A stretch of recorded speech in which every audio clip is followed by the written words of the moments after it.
Hey everyone, welcome to another video. Remember, if you love film or television content, please consider clicking that subscribe button because today we are going to be talking about the Royal Tenenbaums, the third film from Wes Anderson. So let's get into it. Now, for the first time in 22 years, they are all living together under the same roof. I hear you're dying. Oh, how long are you gonna last? A month? A year? I've got 6 weeks to set things right. So, if Rushmore was the film to put Wes Anderson on the map, the Royal Tenenbaums was the one to really launch him into being a really well-noticed and respected director.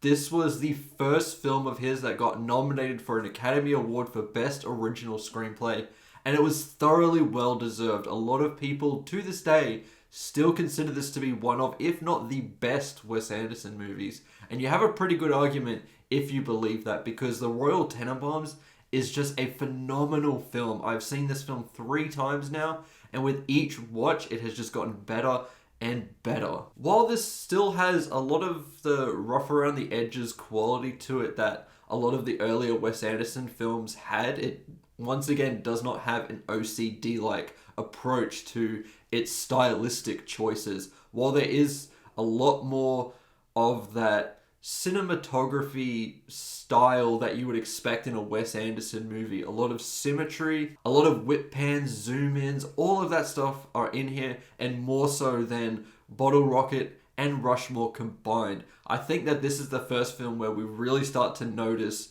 the kind of vision that Wes Anderson has, and at that stage it was very, very unique. I still think it is, but in the later stages of his career, people are starting to get a little bit sick and tired of it. At this stage, not so much. It was very inventive, unique, and it looks excellent in this film. This is a very pretty movie. There are some real iconic shots in this film that just really stick with you. The most notable is the one of Margot, played by Gwyneth Paltrow, walking out of the bus to see Luke Wilson's character for the first time in years, with a beautiful soundtrack playing in the background with this nice slow motion shot. It was just a really powerful, and it makes you feel something. That's what Wes Anderson can do as a director. At his very best, he can make you feel so many things with the power of one shot. And it's not something that I really have experienced with a lot of other filmmakers. Wes Anderson has done it time and time again, and it happens in here multiple times. Once again, he's able to make the most of his budget. You see that a lot of his films have a really stacked cast, and then you see the budget and you're just like, how does he actually pull that off?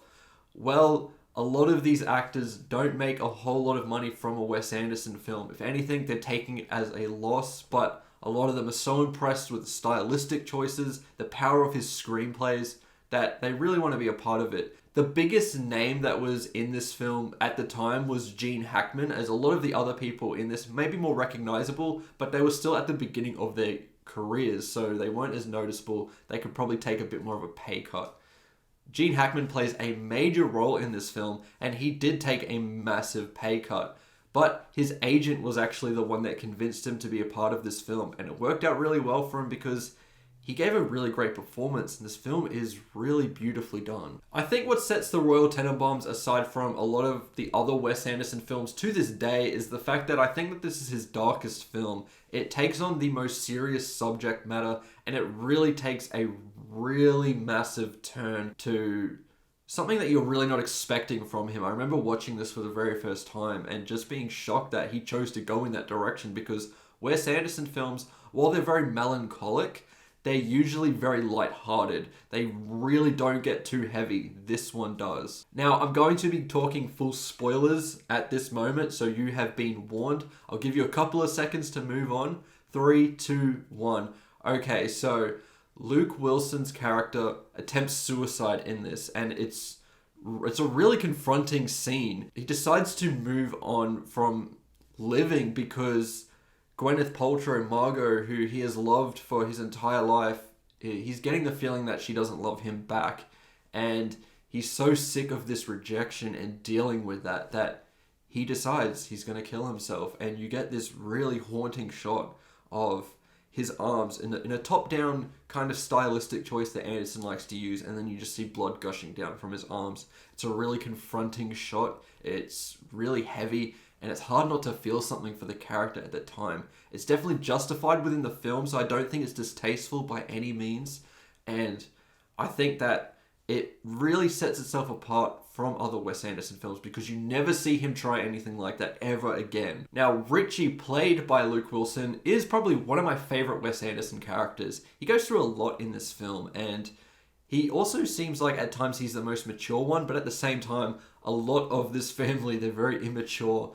Gene Hackman being a massive part of that. He fakes having a heart attack and being on his deathbed just so he can get closer to his family. And that's what the real underlying theme throughout this whole film is. It's about a family that is severely disconnected, trying to reconnect once again. And it is just so powerful, a lot of what they attempt to do here as this family just slowly reconnects.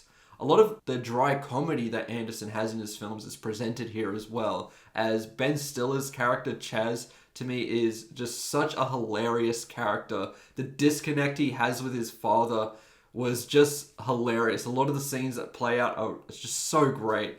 I love the scene where Gene Hackman presents the news that he is dying, and they decide to keep him at their house on a bed, keeping him nice and comfortable and medicated. And they break the news to Chaz, and Chaz tells him to get out. It's just really funny. It plays into that really dry comedy that Anderson has. It works really well for the film. And I think that's where a lot of the melancholy comes in, because yes, it is very comedic. It's funny for a whole lot of this film's runtime, but then it hits a really dark turn. And from there, you really start to feel a lot for these characters. It deepens them. It deepens your relationship to the characters. You start to want the best for them a lot more. And they move past just being some kind of stereotype or surface level comedic character. On a side note, I also think the soundtrack is amazing. Wes Anderson has some really great musical choices in his films, and this is no different. I think the soundtrack is one of his best. It just really captures the tone of this film really well, and those melancholic vibes it wants to give. Overall, my score for this film just keeps increasing. I remember when I first watched it, I was about a 4 out of 5. When I watched it a second time, I was at a 4.5 out of 5. And this time, after a third watch, I'm at a 5 out of 5 because I just really love this more and more. I can really appreciate what it's doing. Now knowing that I have seen all of Wes Anderson's films, I know how this separates itself really well. And I kind of wish that he would approach this again. I think he's really good at telling a story that combines a lot of that humor with some very heavy subject matter. He does play with it a little bit, but not as much as this. And I really like the extremes he went to here because it makes for a really impactful film that tries to do something bold. Anyway, those are just my quick thoughts towards the Royal Tenenbaums. Let me know what you think about this film in the comments below. Have you seen it before? If you haven't, please watch it, especially if you're a fan of a lot of Wes Anderson's stuff. This is easily one of his best for sure. Remember to like and subscribe, and I'll see you in the next one. Goodbye.